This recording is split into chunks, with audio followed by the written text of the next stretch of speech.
Hello, it's Patty Jo, and it's part 6 for me. Again, I think I lost part 4. I don't know where it went. If I find it, I'll post it. Otherwise, that was just part of the hearings in the morning.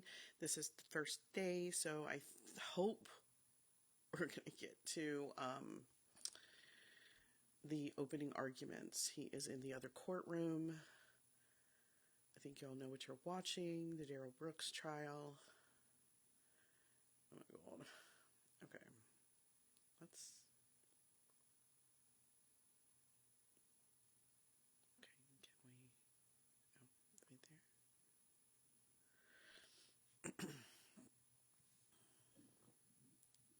Good morning. Cup of coffee.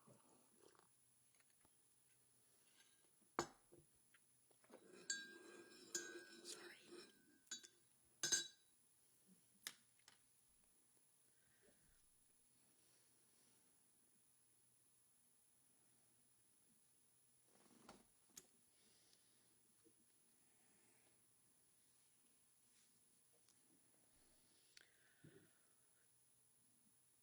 Why is he always waving his arms around?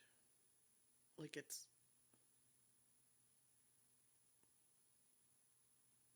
such an inconvenience to him after what he did. Ugh. Ugh.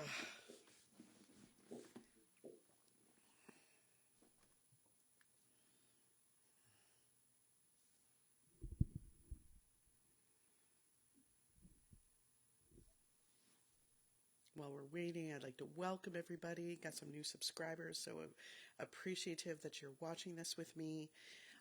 Been reading all the comments. Thank you very much for those. There was one in particular yesterday, I think it came in, about where he got some of his sovereign citizen ideas. I would love to look into that if you have any more information. That would be fabulous. And the idea was that he got it from his mother's boyfriend, which I don't think we in the news were privileged to know him very well. The mother, yes, and I've got my opinions about her too.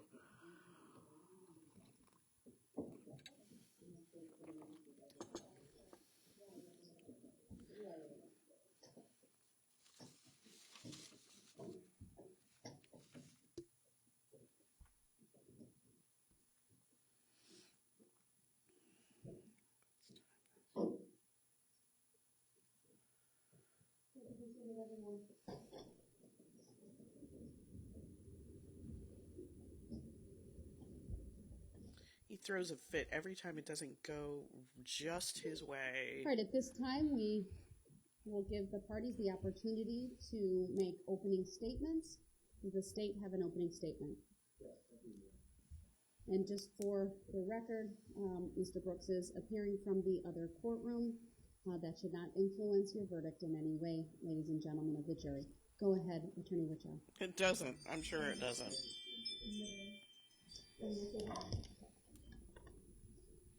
When we do that, make sure we confirm it should transmit. And I'll make sure it's transmitted as well.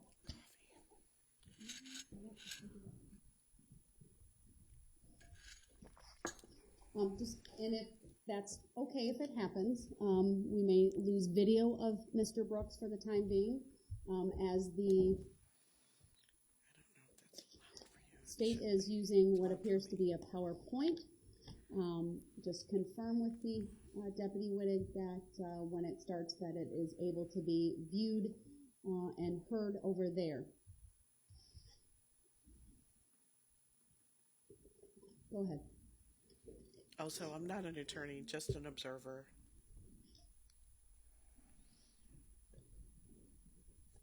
It was a cold. They can't see it?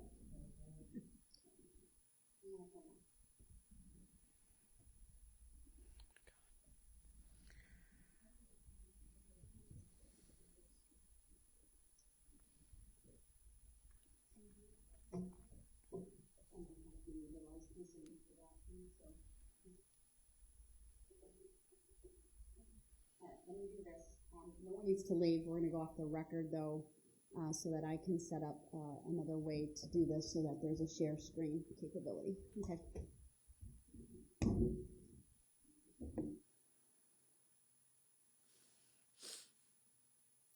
to miss his thing, so I'm just going to go ahead and do some introductory stuff. This, of course, is the Darrell Brooks trial. This is the first day. There were some preliminary hearings that I didn't go over, but some important things happened there. But I did start on the first day, mostly because I need to get through this. I watched this real time while it was streaming live. I thought about doing it way back then, and I couldn't. I couldn't because of the victims. Not because I'm so soft-hearted.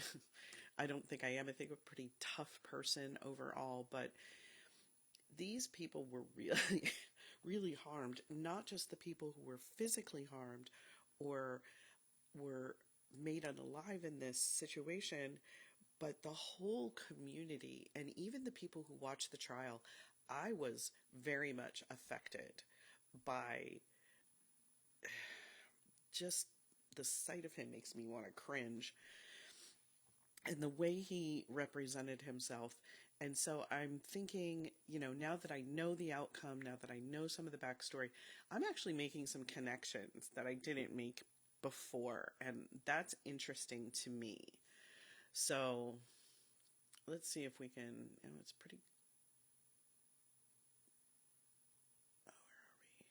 5 minutes. Let's see if we can Scene with Sergeant Dave Warner from the I want to see the beginning of his stuff. There we go. We have the technology problem solved. Good. So go ahead, the state may Because present he's a this good opening speaker as well. statement. This is Zach Wichow, I believe is his name. It was a cold, windy Sunday afternoon in November. Thousands of people were bundling up and going downtown to watch the annual Waukesha Christmas parade. The event started off normal. There were dance teams, high school marching bands, local community groups, local businesses, all making their way down the parade route. The streets were lined with friends and family members and neighbors, people there to soak up the atmosphere. Kids ran into the street to grab candy from people who were throwing it in the parades. It sounds corny, but I think you'll see from the videos there was a true sense of joy in the air. Darrell Brooks killed that joy. He replaced it with terror, trauma, and death. The evidence is going to show that Mr. Brooks left behind a trail of carnage and chaos as he made his way down Main Street through the parade route. The evidence will show that he left that crime scene, created that crime scene, in fact, because he was fleeing from another one. One where he had laid his hands on a woman and where police involvement became inevitable. So as he careened down Main Street, swerving from curb to curb, hands glued to the steering wheel, eyes fixed on the road in front of him with a silent rage on his face, he hit the gas with his red Ford Escape and used it as a battering ram over and over again, striking men, women, and kids. Yep. In the end, Mr. Brooks killed 6 people. He injured dozens more and left a permanent scar on this community. We are going to present evidence to you over the next several days in chronological phases, in order of events, from start to end. I'm going to take a few minutes. I'm going to lay out for you the table of contents to this story. We're going to set the scene with Sergeant Dave Warner from the City of Waukesha Police Department. Sergeant Warner was the highest-ranking police official working at the parade that day. He was the incident commander for the Waukesha Christmas Parade, and we are going to, with Sergeant Warner's help, take you through this, which is the first of 3 maps that we will refer to repeatedly throughout this trial. This map depicts the area that we're going to be talking about over the next couple of days, the parade route. Now, for those of you not entirely familiar with downtown Waukesha, this is going to look like a bunch of gibberish, but once we get going and we repeatedly refer to these street names and the business names and the groups that were involved in this parade, I think it'll become like a second language to you. Sergeant Warner will describe for you how the parade route ran from, if you look closely at the screens in front of you, the intersection of Main Street and White Rock Avenue. White Rock was a staging area Right here. for the parade groups and floats. So, And they made their way southeast on White Rock until they came to Main Street, and then they would make a right turn and head southeast down Main Street through the parade route until do it with the my very little end pointer on my mouse. as it wraps around to the south and runs into Wisconsin Avenue. The parade route then would continue to the east, making a left-hand turn on Wisconsin, but nothing really happens on Wisconsin Avenue. You're not going to hear any testimony about that. As you can see from this map, it depicts or represents each intersection where a squad car or a police officer was stationed. They're denoted by the little badge shields in the intersections. If you look closely, you can see little red lines, and Sergeant Warner will describe how those represent the barricades that were placed at each intersection for security and safety purposes. Once we've got that established, we're going to move into the first chapter of this story, and you're going to hear about the origin of Mr. Brooks' rage that day. A violent domestic argument with Erica Patterson, his former girlfriend and the mother of his child.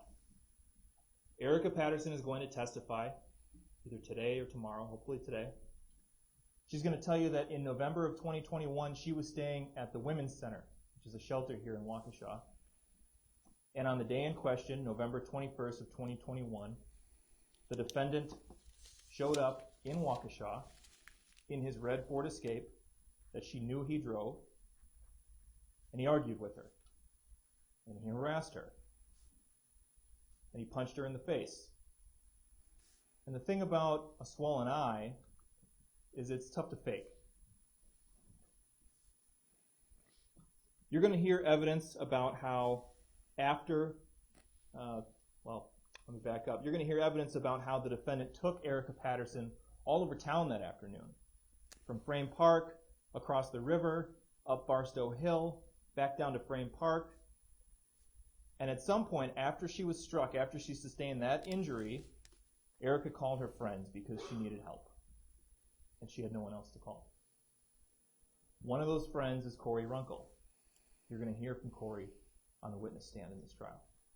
Corey's going to say that she was Erica's roommate at the Women's Center. She had known Erica for a few weeks and they had grown close. And when she got the call from Erica that Erica needed help, Corey immediately responded to help. And she ended up finding Erica and Darrell Brooks in front of the White Rock School. We go back, the White Rock School is on White Rock Avenue. It's on near the top right portion of the map. It's just south of Frame Park. And Corey is going to talk about how she found Erica and the defendant at this location, and she got into both a physical and a verbal altercation with Mr. Brooks. That altercation is captured on surveillance video, 2 surveillance videos actually. You're going to see both of them. You're going to see how the defendant was reacting that day. You're going to see what he looked like, what he was wearing, the red Ford Escape that he was driving. You're going to see how the defendant reacted once Erica's friends showed up and he lost his physical advantage over a woman. Erica and Corey will also testify that at some point during this scuffle, the police were called. And you're going to see a separate video, a squad video, from the responding officer that shows just down the block there was a marked squad car with its lights flashing, marking the entrance to the parade. Something that people in front of White Rock School would have seen. So the evidence is going to show that the defendant must have known. Once things got loud, and once there was more than just him and Erica on scene, the police were going to show up. So he took the coward's way out. You're going to see him in the video get into the driver's seat of that red SUV. Corey and Erica will tell you that no one else was in the car. And you're going to see him pull off on White Rock towards Main Street. You're going to hear from law enforcement officers who were positioned along the parade route. The officers who made their initial contact with the defendant, the first ones who tried to stop him.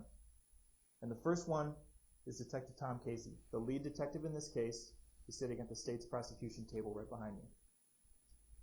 He's going to tell you that he was working that day as security for the parade. He was working at Main and White Rock. He's the first law enforcement officer to come into contact with the defendant during this incident, face to face. Or I think better describe it as face to windshield. He tried to stop the defendant, but there's only so much a man can do against an SUV. But he's going to tell you that he got so close, he got such a good look at Darrell Brooks' face, that from that witness stand, he'll be able to say to you definitively, Darrell Brooks, the man in orange on the video screen, is the man who was driving the red SUV in this case. You're going to hear from a few more officers. Officer Bryce Butcher and Officer Sonia Schneider. They were positioned at the intersection of Main Street and East Avenue, just a little bit further southwest in that map. You're going to hear them describe how they saw this red SUV approaching. They quickly realized it was not part of the parade. They quickly realized this was a problem. There are people, children, in the street, lining the street. And so they jumped into action. They tried to stop it. As the SUV started barreling towards them, Officer Butcher, again, tried to get in the way. He put himself at risk trying to get in front of the vehicle. Couldn't stop it. Officer Schneider tried to redirect the vehicle up Buckley Street, making a right-hand turn. She'll tell you, and you'll see in the video, there was room. There was space. She couldn't do it. The defendant blew past her. And that's when the screams in the police radio start. You're going to hear from Jim Hawkinson, the battalion chief for the Waukesha Fire Department.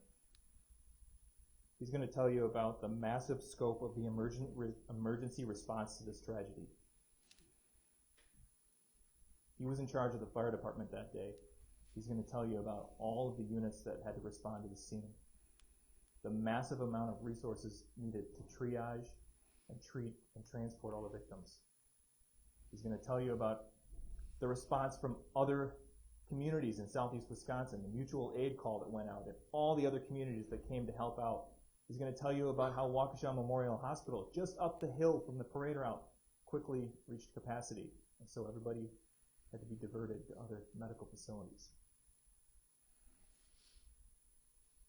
We'll transition then into the next chapter of this story, and you're going to hear from some of the people whose lives were forever changed by the defendant's terrible decisions that day. But I'll tell you right now, you're not going to hear from all of them. It wouldn't make sense. It's not necessary. We intend to present the evidence to you in an efficient and streamlined way. We will elicit testimony and introduce exhibits that cover every element of every single criminal charge in this case.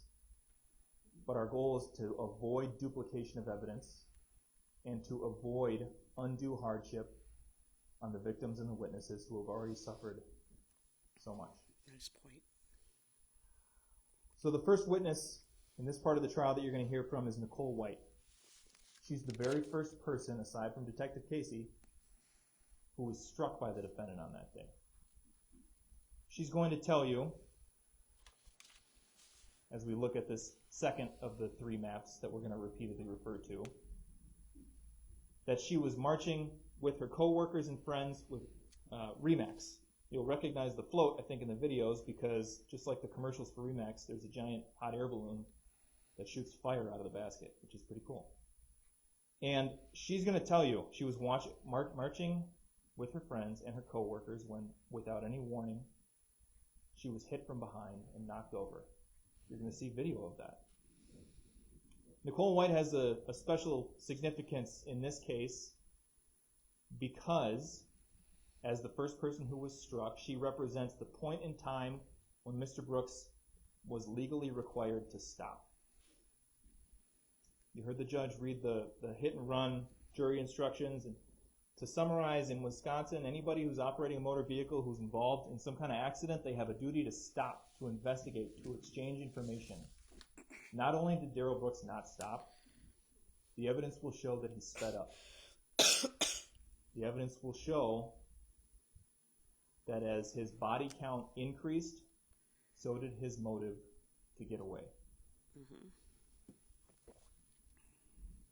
Nicole White, I think, is a good point here for me to explain to you, or to summarize for you, the charge of first-degree recklessly endangering safety. Now, again, the judge read the law to you all morning and a lot of the afternoon, and she's going to read it to you again at the end of the case, and you're going to have a binder with all these instructions written down for you, so you do not need to memorize them, okay?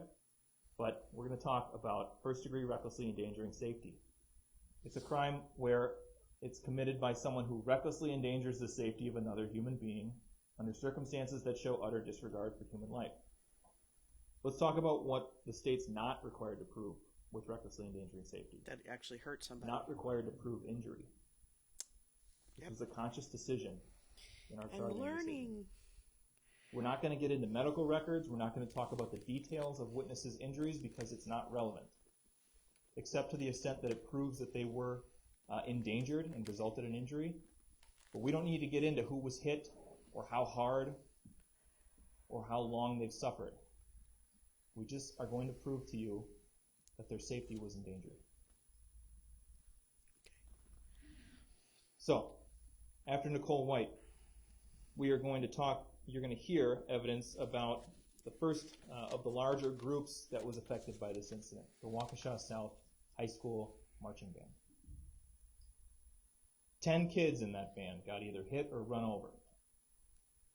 Here's the first example of our efficient presentation of evidence. You're not going to hear from any one of them. High school-aged kids, there's video showing each and every one of them getting run over.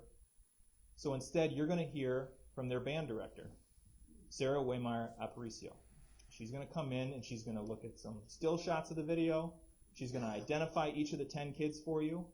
You're then going to watch and listen to the video, and it'll be clear as day who's getting run over or hit. It'll be clear as day whose safety was endangered by Mr. Brooks that day. As we move further down the parade route, you'll hear evidence about the Burris Logistics Group. You'll hear testimony from Kelly Grabo about how she was marching with that group along with her young daughter. You'll see video of them. They're dressed up like the Who's from Whoville. You'll see them get hit. As we move further down the parade route, you'll hear testimony about the Green family. They're spectators along the parade route. Charles Green is going to come in and talk about how he was there with his family. He was sitting on the southeast corner of Main and Gasper across the street from Martha Merrill's Books. He'll talk about how his kids were seated on a portable bench, something that you bring to a parade to sit on, and how they got knocked off that bench when the defendant ran into them. The next point in the presentation of evidence will involve the Waukesha Blazers. I think it's important to point out you can't consider this evidence of each crime in a vacuum. You need to consider the entire incident. Because at this point, by the time we get to the Blazers, the defendant will have already hit or run over 15 people. You'll see in the video that at this point the defendant has actually increased his speed. And you'll hear from Detective Mike Carpenter with the Waukesha Police Department. He's going to come in and talk about speed analysis. He'll tell you that he's certified to use a software program that basically takes surveillance video, measures the amount of time it takes to travel a certain distance in that video, and calculates an average speed over that distance. And he'll tell you that in video obtained from Bosco's Social Club, which is right in front of where the Blazers got hit, he'll tell you that that video in that area right before the Blazers got hit, the defendant was traveling in excess of 33 miles an hour. There were 5 victims in the Blazers.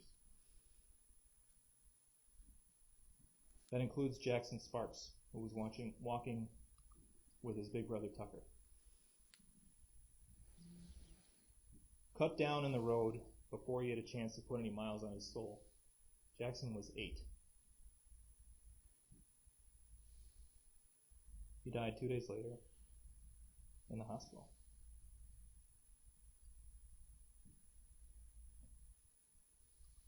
I think this is a good point to talk about the law of first-degree intentional homicide. Again, the judge provided the law to you. It'll be provided to you again at the conclusion of the trial. I want you to take a look at that second element. I don't know what the defense in this case is going to be. In fact, the defendant isn't required to put one on at all. He can sit there and not say a word throughout this trial, and that's perfectly within his right, and you can't hold that against him. You could pray for it, though. And in fact, if he does that and we don't prove each and every one of these counts to you beyond a reasonable doubt, you must find him not guilty. That's the law.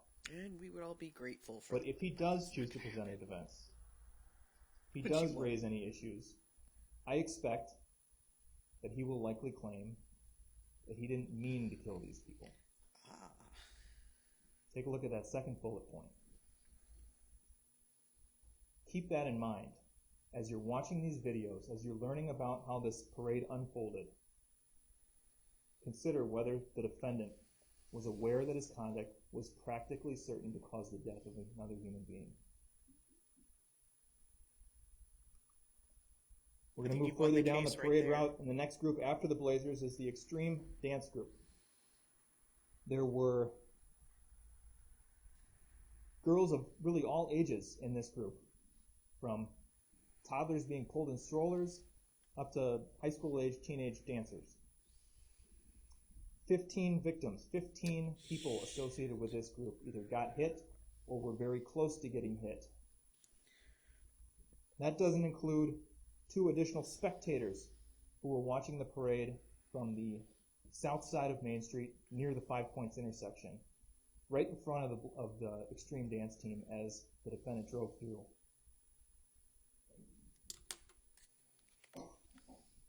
Girls in this dance group suffered catastrophic injuries. The group of victims also includes parents, grandparents, siblings, people marching with the group, but not necessarily as dancers.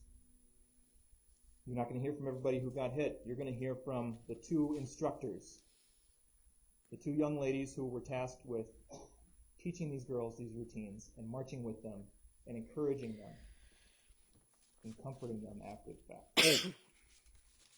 And they're going to, in the video, identify for you where all these girls are positioned, and it'll be very clear the path of travel of the vehicle as it goes through that group of young ladies, who was hit and who was nearly hit. The next group down the parade route is Citizens Bank. And here we reach the second count of intentional homicide. Another 15 minutes about, I think. Jane Kulik was marching with Citizens Bank with her friends, with her co-workers. This is the only count of homicide for which there is no clear video depicting how she died. So instead of watching video, you're going to hear evidence from her co-worker and from the man who was driving the truck pulling this float. And they're really the ones who are in the best position to observe exactly what happened to Jane Kulik as the defendant plowed through that parade route. And they're going to describe for you how she was struck, how she was run over. The medical examiner will explain that Jane Kulik's cause of death was multiple blunt force traumatic injuries. We'll move further down southwest along the parade route, and we'll learn about a group that was standing in front of the steaming cup, spectators again. Innocent people have nothing to do with anything. You're going to hear about 3 kids who were standing along with a bunch of others along the curb in front of steaming cup, and as the defendant swerved from the left side of the street as he hit Jane back to the right side of the street as he was avoiding the vehicle that was ahead of him, clipped the curb and hit these 3 kids.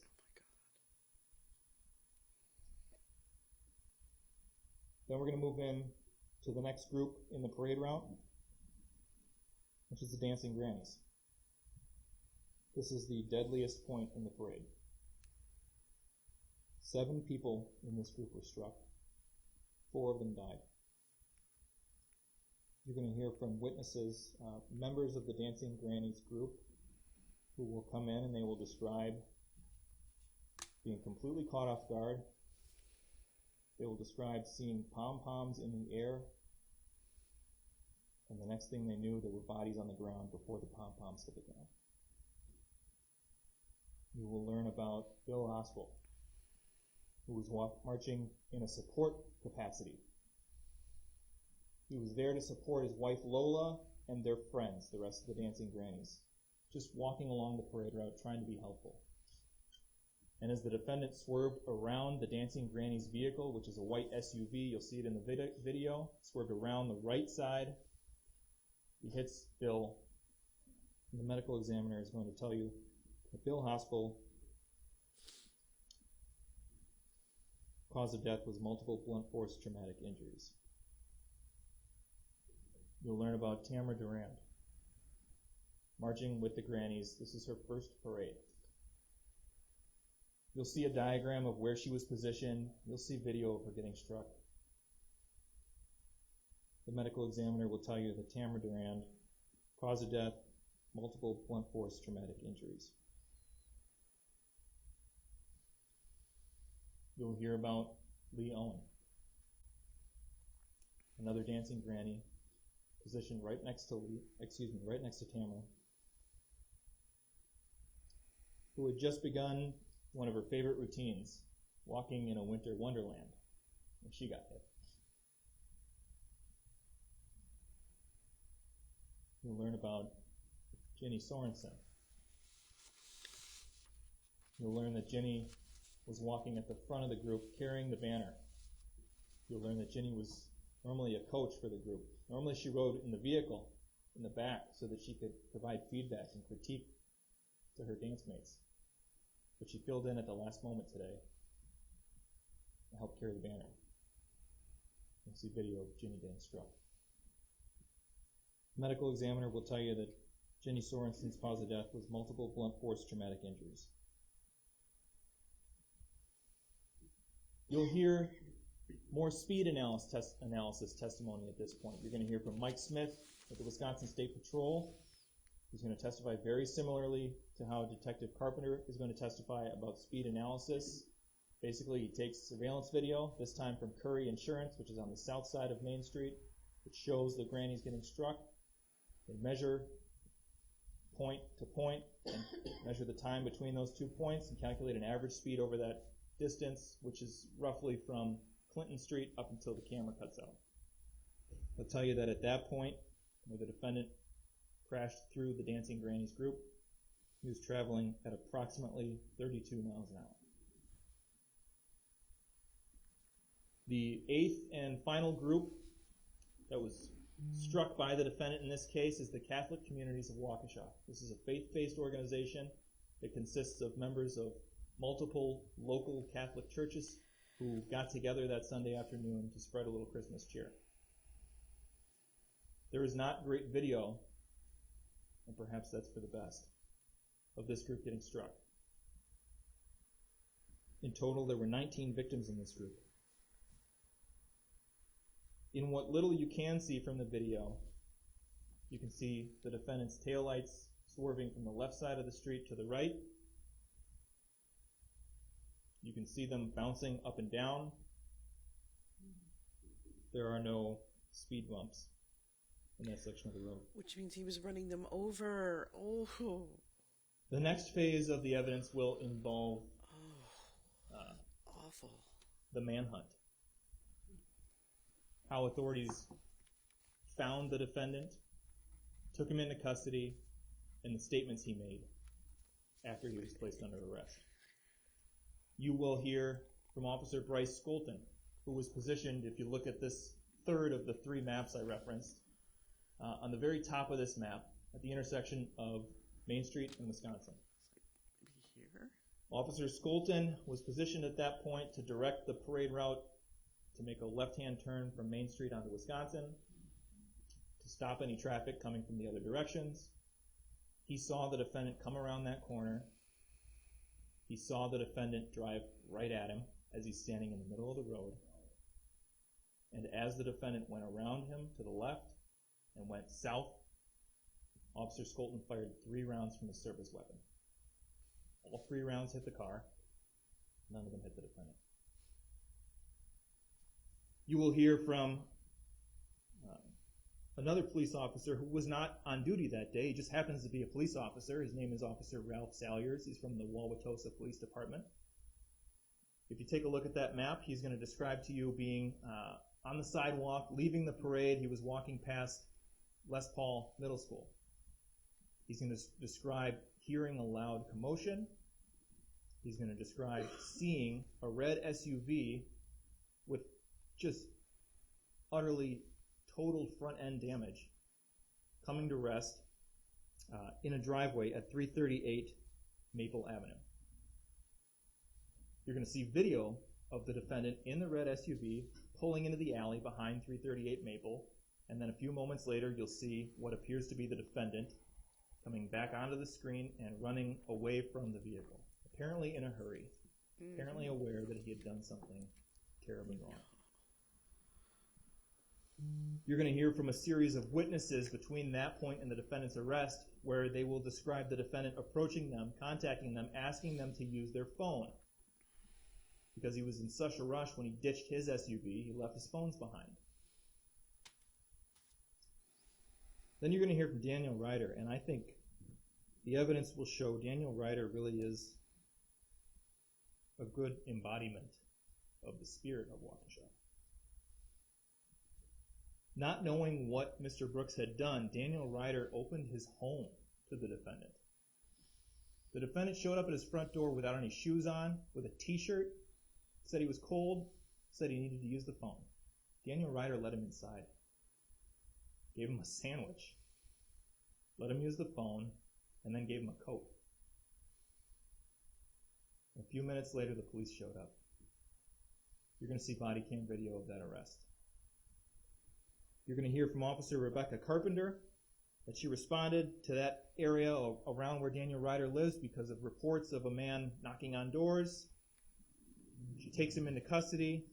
He identifies himself on the body cam video. They search him, and in his pocket they find a key to the red Ford Escape used in this attack. You're going to hear from a series of officers who retraced the defendant's steps that night, recovered surveillance video showing the path that he took, the path that's depicted here in the third map that I'm showing you. You're going to hear how they recovered his sandal, his sweatshirt along the escape route.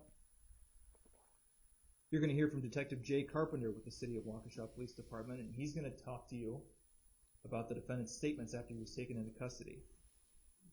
I'm going to let that interview speak for itself, other than pointing out for you that you will, I think, quickly learn a few main points about the defendant on the night that this happened. Liar. He was lucid. He was aware. He was intelligent. He was probing for information. And he was deceptive. We're going to then wrap up with testimony from people who plugged any of the remaining holes in the investigation. You'll hear from crime lab analysts about DNA evidence, about finding the defendant's DNA on the steering wheel of the red Ford Escape. You're going to hear from Wisconsin State Patrol Inspector Ryan Schultz. He's going to testify about the mechanical inspection that he did on this vehicle. In case you were wondering if there were any issues that would have prevented Mr. Brooks from stopping or from pulling over, he's going to quickly put those concerns to bed. He conducted that mechanical inspection. No problem with the brakes. The accelerator didn't stick. There were no mechanical problems that would have prevented Mr. Brooks from stopping. Finally, we're going to close our presentation of the evidence, not with a witness, but with an experience for you. You are going to go to a secure location, and you're going to have a chance to see the murder weapon with your own eyes.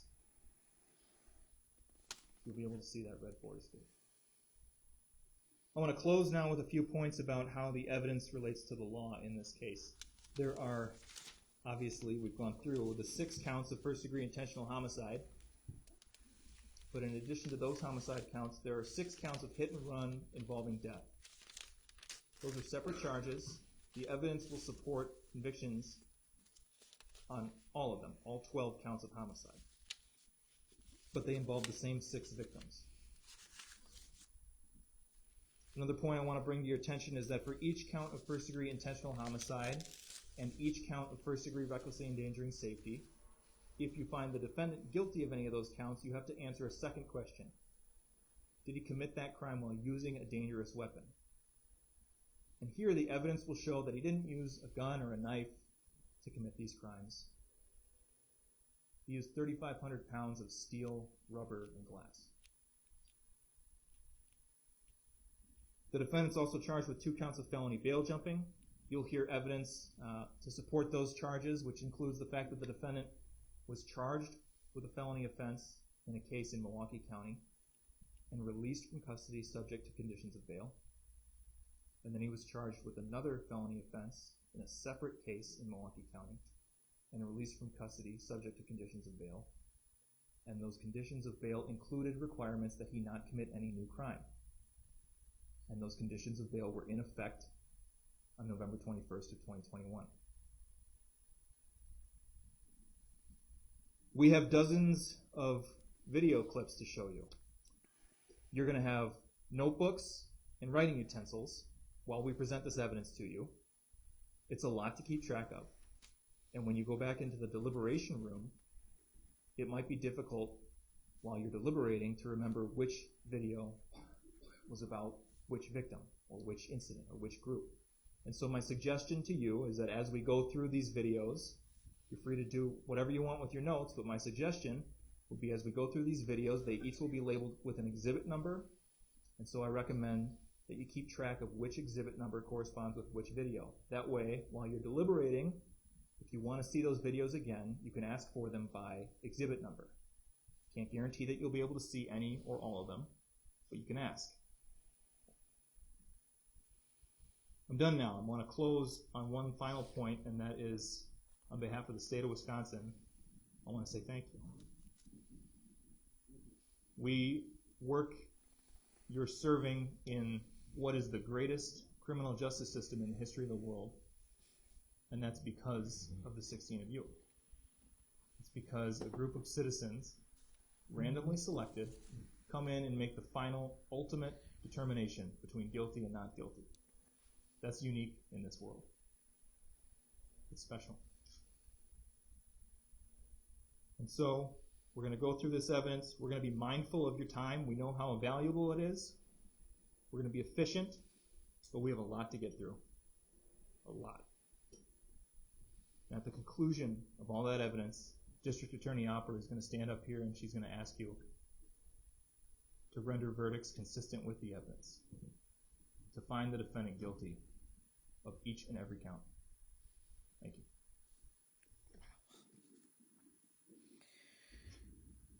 Okay, before they move on, I took a lot of notes on this because I think it's important. But the 2 things that I observed that actually there were a few things that I observed that I didn't pick up on the first time I watched the trial or any of the other videos I've seen. And that is when he first references Erica Patterson and what he could not say about Darrell Brooks and how Darrell Brooks brings that in. We are going to see that, and we will really hone in on something that I am very passionate about, which is they keep calling her ex-girlfriend and domestic partner and all these, and baby's mother and things like that. But ultimately, first, she was his first and lifelong victim. And I don't know if I can use certain words here, but grooming comes to mind. He was definitely older than her. He's manipulative. There's a lot of narcissistic behavior. He was exploitive of her and continued to be so for her entire life. And a lot of people would say, why didn't she just leave? Why did she let this continue to go on? And I think it's not as simple as people think it is. Coming from a lot of different directions and experience with domestic issues. And this is different really from a lot of domestic issues for me because of the origin of it, which was she was a child. But in any issue where somebody has you domestically, the way we define it, I guess, in our society, entangled like that in an abusive situation, you have to have backing to get out of it. You can't just, it's not just the paramedic who comes in and says, you shouldn't do this, or the police officer who comes in and says, you don't deserve this, you should just leave. Then they leave. They're gone from the situation. That's not backing. That's not encouragement. This requires day-to-day encouragement, and it is obvious that she did not have the family structure, economic means, a place to go. Eventually she did, and we'll hear that in the trial, but there were a lot of reasons why she didn't, and I believe that the other people saved her life that day, and they have some survivor guilt. I know Jackson Sparks' brother expressed that, but that was the other, piece of this that came through in his very eloquent opening. So I was impressed. I thought he did a great job. I would love to hear some. I'm going to let this go for a few more minutes so that we can wrap this up and stop at a nice spot. But let's see where it goes, because I think we know he doesn't make his right away. Maybe it does stop right here. Mr. Brooks, my first question to you is, will you be making an opening statement at this point or deferring until your case? Meaning the defense portion of the case. I will be deferring at this time. I need a little more adequate time to make sure I go over the points that I need to make. He thinks he's all right, getting to the jury. Court will I need time. Honor that request. I'm the victim. Advise the jury he's deferring his opening statement until a later point in the proceedings. I am going to just take a short break so I can talk some logistics with the parties to determine whether it makes sense to start with a witness tonight yet. It's 4 o'clock, a little bit after, or wait until tomorrow. So either way, you'll come back because you'll either hear testimony or I'll read an instruction for you. But at this point, the jury may be excused.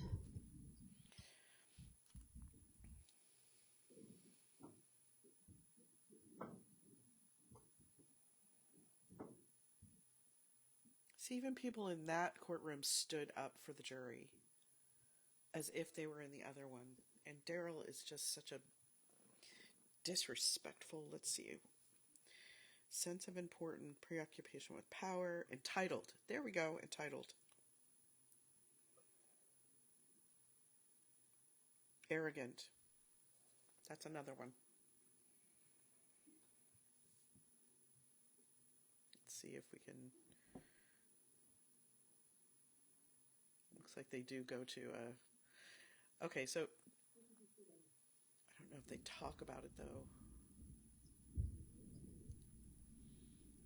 But they definitely do have Attorney Upper, a witness your first there. witness, how long would that witness be? Our first witness is Sergeant Warner. I expect his testimony to take 10 to 15 minutes on direct. I would ask that you would hear his testimony this evening, or this afternoon, Your Honor. He was supposed to have left town at about noon today to take his daughter on a college visit in Kentucky. He's delayed his departure so he could provide his testimony. And if we can get him in and out, he will leave at 5 o'clock and arrive at midnight at his destination. I have a second witness, if the court would hear me, who's here as well. Her testimony probably would also take about 15 minutes on direct. Maybe a little longer? No? Mr. Mitchell says no. She has traveled here from Janesville. Her transportation is also difficult. And so she's here and ready to go if the court would indulge those two witnesses this afternoon. It certainly seems reasonable.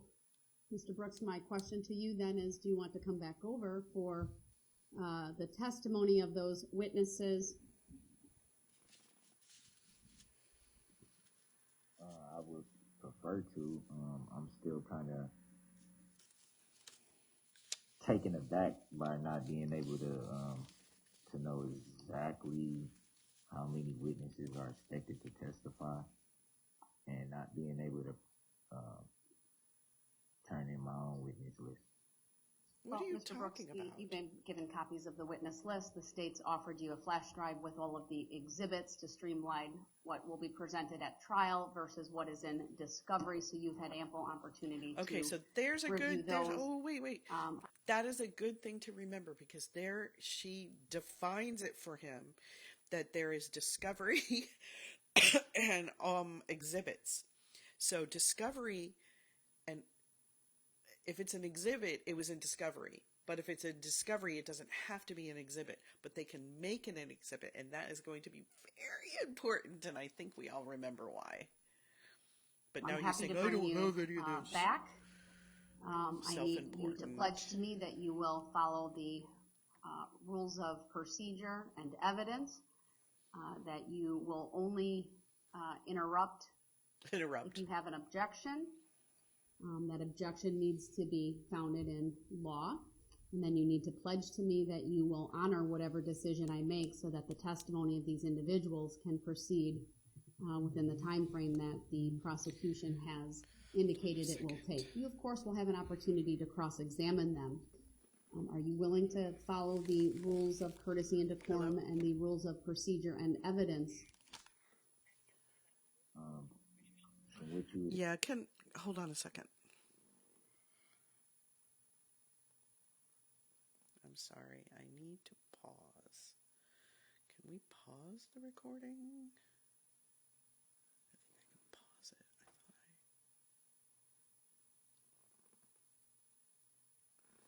No, I guess I can't. All right, I'm going to stop it right there, and we will pick up with that tomorrow. Thanks for joining.